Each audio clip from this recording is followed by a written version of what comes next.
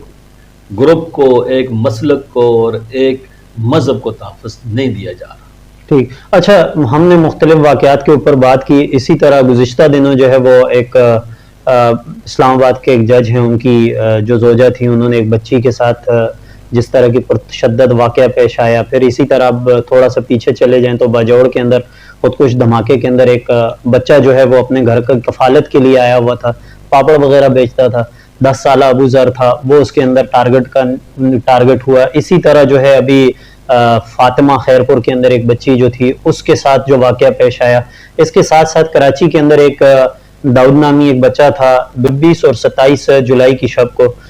اس بچے کے ساتھ ایک واقعہ پیش آیا۔ ابتدا میں اس کو خودکشی کا رنگ دینے کی کوشش کی گئی، لیکن جو شواہد تھے، جو ساری چیزیں تھی، اس سے یہ لگ رہا تھا کہ یہ خودکشی نہیں بلکہ یہ پری پلان مرڈر تھا، کیونکہ جب بچے کی میت اٹھائی گئی تو وہ میت نیچے زمین پہ الٹی پڑی ہوئی تھی اور رسی باقاعدہ کھڑکی سے بندھی ہوئی اور بچے کے گلے میں ہے۔ پھر اس کے بعد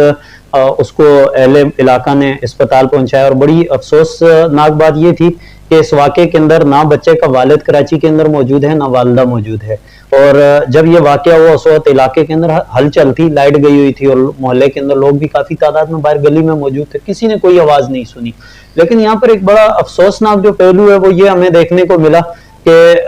بچے کا والد صبح 6 بجے کے قریب ہاسپٹل پہنچا، پوسٹ مارٹم کا انہوں نے کہا کہ جی ہم کرواتے ہیں، تو ان سے ہم نے ایک بات کی کہ اگر آپ نے پولیس کیس کروانا ہے تو آپ پوسٹ مارٹم کروائیں، اگر نہیں ہے تو آپ بچے کے ساتھ ویسے ایک ظلم نہ کریں۔ تو انہوں نے خیر وہ کہا کہ ٹھیک ہے جی ہم نے پولیس کی کارروائی کروانی ہے، لیکن بڑا افسوسناک امر اس واقعے کے اندر یہ ہے کہ 30 تاریخ کو جو ہے وہ ایف آئی آر ہوتی ہے، اور ایف آئی آر ہونے کے بعد پولیس جو ہے وہ جائے وہ کنواں کا معائنہ کرتی ہے اور وہاں سے ایویڈنس اکٹھے کرتی ہے، اور یہ ایویڈنس اکٹھے کرنے سے پہلے 3-4 دن جو گزر چکے ہیں، اس کے اندر کمرے کی صفائی ہو جاتی ہے، دھلائی ہو جاتی ہے، اس کے بعد ایف آئی آر ہوتی ہے، پوسٹ مارٹم کی رپورٹ بھی آ جاتی ہے۔ اب جو اطلاعات ہیں وہ یہ ہیں کہ اب تک اس کے اوپر مزید آگے کوئی کارروائی نہیں ہوئی۔ پولیس یہی کہہ رہی ہے کہ فارنسک کی جو ہے وہ ابھی تک ہمارے پاس رپورٹ نہیں آئی نا۔ تو آپ کیا سمجھتے ہیں کہ ملک کے اندر یہ جو بچوں کے ساتھ پے در پے اس قسم کے واقعات ہو رہے ہیں، تو ہمارے قانون کے اندر کوئی ایسا وہ موجود ہے، ابھی بھی گنجائش ہے کہ اس کو بھی مزید سخت کیا جائے، کہ یا کہ ہمارے ہاں کوئی اس طرح کی باقاعدہ جو ہے وہ منظم سازش کے تحت بچوں کو جو ہے وہ ٹارگٹ کیا جا رہا ہے؟ میں اس میں اپنی جماعت رائے حق پارٹی کی طرف سے جتنے واقعات ہوئے ہیں آپ نے بتایا، ابھی کراچی کا واقعہ آپ نے بتایا، بڑا دل خراش واقعہ ہے، رانی پور کا واقعہ ہے فاطمہ لڑکی کا، وہ بڑا دل خراش واقعہ ہے، اسلام آباد کا واقعہ ہے ایک جج صاحبہ کی محترمہ بیوی کا، ایسے ہی آپ نے بتایا باجوڑ دھماکے کا۔ یہ مختلف واقعات ہیں، میں اس کی مذمت کرتا ہوں اور میں حکومت سے مطالبہ کرتا ہوں کہ چائلڈ پروٹیکشن لا جو موجود ہے پہلے اس کو اور اچھے انداز سے نافذ کیا جائے اور اس میں سزائیں بڑھائی جائیں۔ اچھا، اس میں جو ایلیمنٹ ہیں وہ دیکھیں آپ، جو بچہ کراچی میں جس کا مرڈر ہوا، جس کو خودکشی کا سانحہ قرار دیا گیا، اس کے اندر اور رانی پور کے واقعے میں اور اسلام آباد کے واقعات میں ایک چیز مشترکہ ہے کہ یہ تینوں واقعات وڈیروں کی وجہ سے ہوئے ہیں۔ اکثر بچے وڈیروں کے گھر میں ملازم ہوتے ہیں اور وہ وڈیرے یا ان کی بیویاں ان بچوں کے ساتھ ظلم اور زیادتی کرتی ہیں اور ان کو تشدد کا نشانہ بناتی ہیں اور اتنا تشدد کرتی ہیں کہ ان کی موت واقع ہو جاتی ہے یا وہ خودکشی تک اس کو پھر زہر کرتے ہیں۔ اچھا، آپ کے کراچی والا جو واقعہ ہے، تھوڑا سا میں اس طرف بھی آؤں گا کہ کیا آپ سمجھتے ہیں کہ ایک 13 سال کا بچہ اٹمپٹ کر سکتا ہے خودکشی؟ دیکھیں، اب یہ ایک کوشچن ہے، بہت اچھی بات آپ نے کی کہ کیا 13 سال کے بچے کو کیا ضرورت ہے خودکشی کرنے کی؟ خودکشی کرنے کی کئی وجوہات ہوتی ہیں۔ مثلاً ایک آدمی ہے، شادی شدہ ہے، مہنگائی کا دور ہے، اخراجات سے تنگ ہے، معیشت سے تنگ ہے، خودکشی کی ہے، سمجھ میں آتی ہے۔ قرضہ ہے، خودکشی کی سمجھ آتی ہے۔ یا ایک نوجوان ہے، اس نے شادی کہیں کرنی ہے، شادی وہاں سے نہیں ہوئی، لڑکی نہیں مانی، گھر والوں نے رشتہ نہیں لیا، انہوں نے نہیں دیا، خودکشی کی سمجھ آتی ہے۔ 12-13 سال بچہ کبھی خودکشی نہیں کر سکتا۔ یہ واقعہ آج تک کہیں بھی ہمیں نہیں ملا کہ ایسے بچے نے خودکشی کی۔ یہ خودکشی نہیں ہے، یہ مرڈر ہے، یہ قتل ہے۔ ایسی رانی پور کا جو واقعہ ہے اس کی میں مذمت کرتا ہوں، فاطمہ کا، وہاں کا وڈیرا ہے، اس نے اس بچی کو قتل کیا اور پھر اس کو دفنا بھی دیا بغیر پوسٹ مارٹم کے۔ وہاں کی انتظامیہ پولیس کو میں سلوٹ کرتا ہوں کہ انہوں نے پھر دوبارہ اس کو اریسٹ بھی کیا اور اس کے دوبارہ اس کا پوسٹ مارٹم بھی کرایا۔ ایسے ہی وڈیرے ہیں اسلام آباد میں جو بچی کے ساتھ تشدد ہوا۔ ان میں 2-3 چیزیں ہیں، ایک تو وڈیرے اس میں انوالو ہیں، دوسرے یہ ہے کہ ہماری انتظامیہ کی کمزوریاں، وہ ثبوت، وہ تفتیش کلیکٹ نہیں کرتی۔ جیسے آپ نے کہا کراچی کے واقعہ میں وہ کمرہ دھو دیا گیا، وہاں فرانزک رپورٹ ابھی تک نہیں آئی۔ فرانزک رپورٹ میں ویسے ٹائم لگ جاتا ہے، ایشو نہیں ہے اس میں، لیکن وہاں سے ثبوت مٹانا، ٹھیک ہے، رانی پور واقعہ میں لڑکی کو جلدی دفنا دینا،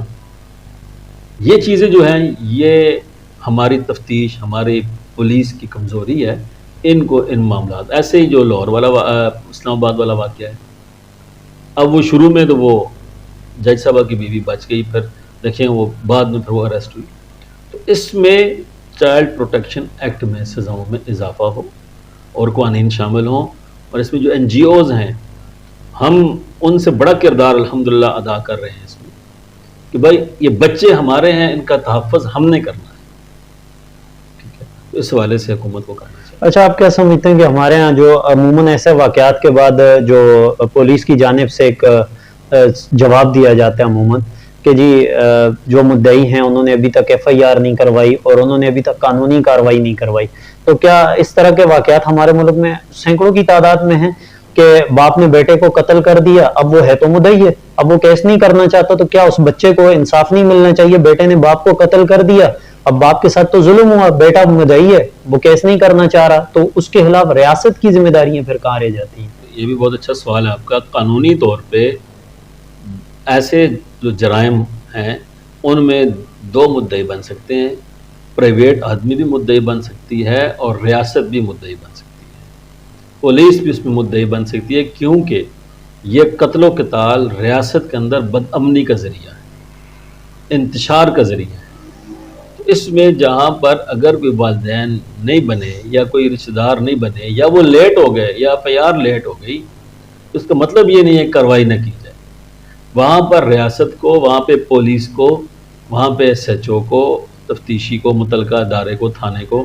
مدعی بن کے FIR کرانی چاہیے، اور جو ریکوائرمنٹ ہیں اس مقدمے کی وہ ساری 100% جلد از جلد پوری کرنی چاہیے تاکہ مجرم کو قانون کے مطابق سزا دی جا سکے۔ اچھا، ہم پروگرام کو اختتام کرتے ہیں، ایک چھوٹا سا آپ سے قانونی وہ پوچھنا تھا کہ جس طرح ہمارے ہاں تھانہ کلچر ہے، عموماً لوگ تھانے جانے سے گھبراتے ہیں، پھر وہاں جاؤ تو بہت سارے واقعات میں ایسا ہوتا ہے کہ جو متعلقہ تھانہ ہوتا ہے وہ FIR نہیں کرتا، تو اس طرح کے واقعات میں جو لوگ اس قسم کی سچویشن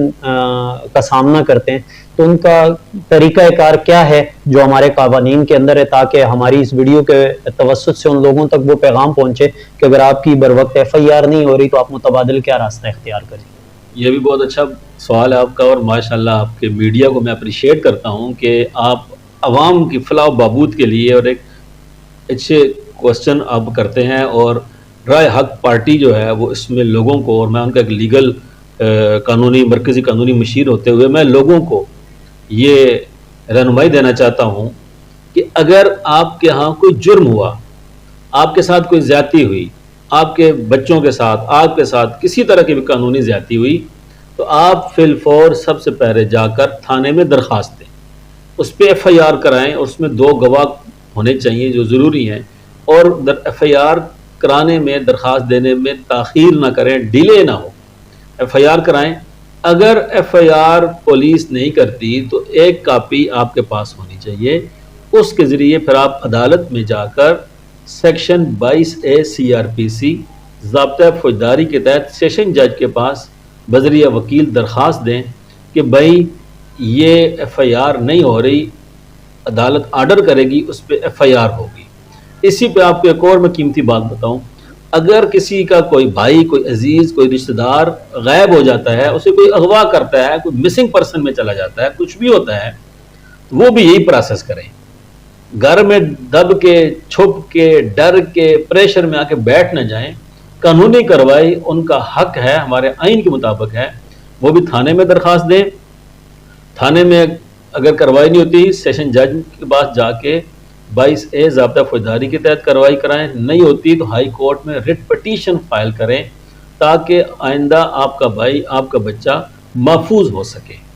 تو ہر مسلمان یہ کارروائی اس طریقے سے اپنا قانونی حق لے سکتا ہے جو ہمیں قانون اور آئین نے بحیثیت پاکستان کے باشندے دیا ہوا ہے۔ چونکہ آج ہمارے ساتھ ملک مظہر جاوید ایڈوکیٹ صاحب موجود ہیں، تو ہم چاہ رہے ہیں کہ کیوں نہ تھوڑی سی طویل صحیح گفتگو لیکن کچھ اچھی اور کام کی باتیں ہو جائیں۔ تو ملک صاحب، ہمارے ہاں جو عدالتی خلا کا ملک کے اندر ایک کانسیپٹ ہے، تو عموماً ایسا ہوتا ہے کہ خاتون جو ہے وہ خلا کے لیے درخواست دیتی ہے جج کو، اس کے بعد عدالت کی جانب سے سمن وغیرہ بھی جاتے ہیں، لیکن جو شوہر ہے وہ یا تو عدالت میں پیش نہیں ہوتا یا اس تک جو ہے عدالت کا پیغام پہنچتا ہی نہیں ہے۔ تو اس صورت میں جو عدالت خلا دیتی ہے، کیا وہ خلا شرعاً اور قانوناً وہ ہو جاتی ہے یا نہیں ہوتی؟ اور اس کے ساتھ ساتھ ایک چیز اور ہے کہ ایک شخص ہے وہ منشیات کا عادی ہے یا وہ اس قسم کی غلط سوسائٹی کے اندر ملوث پایا جاتا ہے کہ اب وہ عورت اس کے ساتھ اس کا رہنا بہت زیادہ مشکل ہے، تو وہ کورٹ کے اندر خلا کی درخواست دیتی ہے۔ تو ان دونوں صورتوں میں کیا ہمارا شرعی اور قانونی جو طریقہ کار ہے وہ کیا ہے؟ آج میں آپ کو بتاؤں گا کہ خلا کی شرعی حیثیت کیا ہے اور ہماری عدالتوں کا طریقہ کار کیا ہے، اور اس میں کہاں پر نقص ہے اور کہاں پہ اس کو صحیح کرنے کی ضرورت ہے۔ دیکھیں، بات یہ ہے کہ سب سے پہلے یہ بات کلیئر کر لیں کہ کسی عدالت کو خلا دینے کا اختیار نہیں ہے شریعت کے مطابق۔ اچھا، ایک چیز تھوڑی سی اور وہ کلیئر کر دیں، ایک خلا ہوتی ہے اور ایک تنسیخ نکاح ہوتا ہے، یہ دونوں ایک چیز کہلاتی ہیں یا دونوں الگ ہیں؟ خلا کا اختیار کسی جج کو نہیں ہے، خلا ایک طلاق کی قسم ہے کہ خاوند انکار کرے، میں خلا نہیں دیتا، خاوند کے میں اخراجات برداشت کروں گا، خلا نہیں دیتا، خاوند کہے کہ میں مارتا نہیں ہوں، خلا نہیں دیتا، خاوند کہے کہ میں میڈیکلی فٹ ہوں، خلا نہیں دیتا۔ اس کے باوجود عورت کے میں نہیں دینا چاہتی، میں خلا ہی لینا چاہتی ہوں، تو جج کو اختیار نہیں ہے کہ وہ خلا دے، خلا ایک طلاق ہے۔ ٹھیک ہے، اس میں ایک حدیث کوٹ کی جاتی ہے کہ ایک صحابیہ آئیں نبی پاک صلی اللہ علیہ وسلم کے پاس، تو آپ نے ان صحابی کو بلایا اور فرمایا کہ آپ ان کو خلا دے دیں، یہ دلیل کے طور پہ لی جاتی ہے بات۔ وہ اس صحابیہ نے کہا کہ میں زر خلا میں باغ واپس کرتی ہوں، تو اس صحابی نے ان کو خلا دے دیا۔ اب یہ دیکھیں کہ آپ علیہ السلام نے خود خلا نہیں دیا، بحیثیت جج آپ نے فیصلہ نہیں کیا، صحابی کو کہا کہ آپ دے دیں، ٹھیک ہے، خود نہیں دیا۔ تو بغیر کسی وجہ کے اگر عورت خلا لیتی ہے اور خاوند کو نوٹس بھی نہیں پہنچتا، بعض دفعہ نوٹس نہیں پہنچنے دیتے، نوٹس غلط پتے پہ بھیج دیے جاتے ہیں، بعض دفعہ خاوند بیرون ملک ہوتے ہیں، ان کو معلوم نہیں ہوتا اور ایسے ہی پیچھے خلا ہو جاتا ہے۔ تو یہ جتنے بھی ایسے خلا ہیں، یہ شریعت میں تمام مسالک کے نزدیک یہ جائز نہیں ہے، درست نہیں ہے۔ اچھا، اگلا سوال، تنسیخ نکاح۔ تنسیخ نکاح کا اختیار ہے جج کو۔ اب وہ کس پہ ہے؟ تنسیخ نکاح کی کچھ بنیادیں ہیں، کچھ گراؤنڈ ہیں، وہ یہ ہیں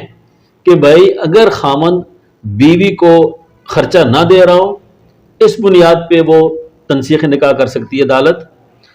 خامند تشدد کرتا ہو، اس بنیاد پہ تنسیخ نکاح کر سکتی ہے عدالت. خامند میڈیکلی انفٹ ہو، اس کے حقوق زوجیت ادا نہ کر سکتا ہو، اس پہ عدالت تنسیخ نکاح کر سکتی ہے. خامند منٹلی طور پہ انفٹ ہو، پاگل ہو، دماغ کام نہ کرتا ہو، یا اتنا زیادہ نشئی ہو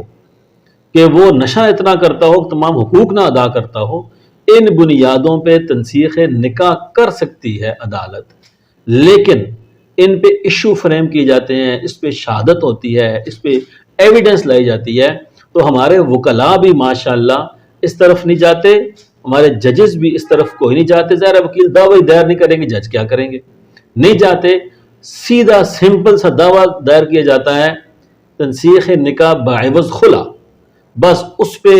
لڑکی جا کے کہتی ہے میں نہیں رہنا چاہتی، مجھے نفرت ہے، اور بہت سارے بلیم الزام لگائے جاتے ہیں، اور جج صاحب ایشو فریم نہیں کرتے. اگر خاوند آ کے کہے بھی میں رکھنا چاہتا ہوں، پھر بھی کہتے ہیں لڑکی راضی نہیں ہے تو میں کیا کروں، تو اسے خلا کی ڈگری دے دیتے ہیں. تو اس طرح یہ ڈگری درست نہیں ہے. ایشو فریم کر کے خرچے پہ، مارنے پہ، میڈیکلی انفٹ، حقوق زوجیت کے لحاظ سے، دماغی طور پہ انفٹ، اس لحاظ سے ایشو فریم کر کے تنسیخ نکاح دینا درست ہے. اچھا، اگر شوہر بیوی کو کسی غلط کام کے لیے مجبور کرے، معاشرے کے اندر یہ چیزیں دیکھنے میں آئی ہیں، تو بہت سارے ایسے واقعات ہیں. تو اگر بیوی کو کسی غلط کام کے لیے مجبور کرتا ہے لیکن بیوی نہیں کرنا چاہتی، تو اس صورت میں وہ